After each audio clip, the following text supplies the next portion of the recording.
अशा प्रकारचा एखादा when you get such honour, तर तो शेवट नसतो, ते एक मध्यांतर असतं, ती एक प्रेरणा असते. त्याच्याकडे बघून मागच्या काळात आपण काय चांगलं करू शकलो हे बघायचं असतं आणि पुढे अधिक चांगलं काय करू शकू याचा विचार करायचा असतो.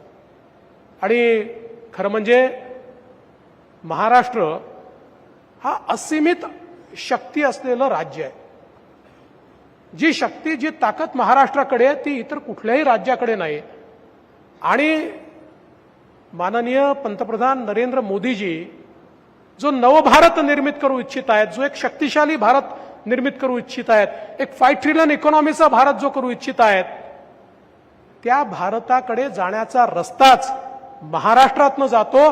त्याच्याकरता महाराष्ट्र हीच खरी गुरुकिल्ली आहे. आणि म्हणून येत्या काळामध्ये अधिक चांगल्या प्रकारे हे कार्य कसं करता येईल, आमच्या मुख्यमंत्र्यांच्या नेतृत्वात आम्ही सगळे काम करतो. आणि मला विश्वास आहे, शेवटी आव्हानं असतात, अनेक गोष्टी आपल्या समोर असतात, आव्हानांचा सामना करायचा असतो, पण दृष्टी दूरच ठेवायची असते. आणि म्हणून आज ज्यावेळी अशा प्रकारची एक उपाधी मला मिळाली आहे, त्यावेळी माझ्या नजरेसमोर काय आहे, I am looking at Maharashtra at 75. 2035 साली महाराष्ट्र 75 वर्षाचा होईल. माझी नजर त्या महाराष्ट्राकडे आहे की 75 वर्षाचा माझा महाराष्ट्र कसा असला पाहिजे, 75 वर्षे माझ्या महाराष्ट्राने काय अचीव्ह केलं पाहिजे, माझ्या महाराष्ट्रातला जो शेवटचा व्यक्ती आहे त्याचं भविष्य आणि भवितव्य हे 2035 साली कसं असेल.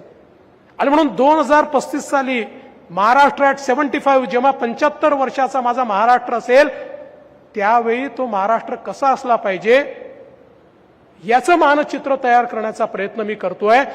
त्याच्याकरता काय आपल्याला करता येईल, त्याच्याकरता कशा योजना करता येतील, वेगवेगळ्या विभागांना त्याच्याकरता कसं सुसज्जित करता येईल, सर्वांगीण विकास हा आपल्याला कसा करता येईल, या संदर्भातलं संशोधन आणि या संदर्भातला अभ्यास हा मी सुरू केला आहे. आणि मला विश्वास आहे की महाराष्ट्रामध्ये ही जी ताकद आहे, ही जी शक्ती आहे, ही जर आपण संघटित केली तर महाराष्ट्राला कोणीच थांबवू शकत नाही.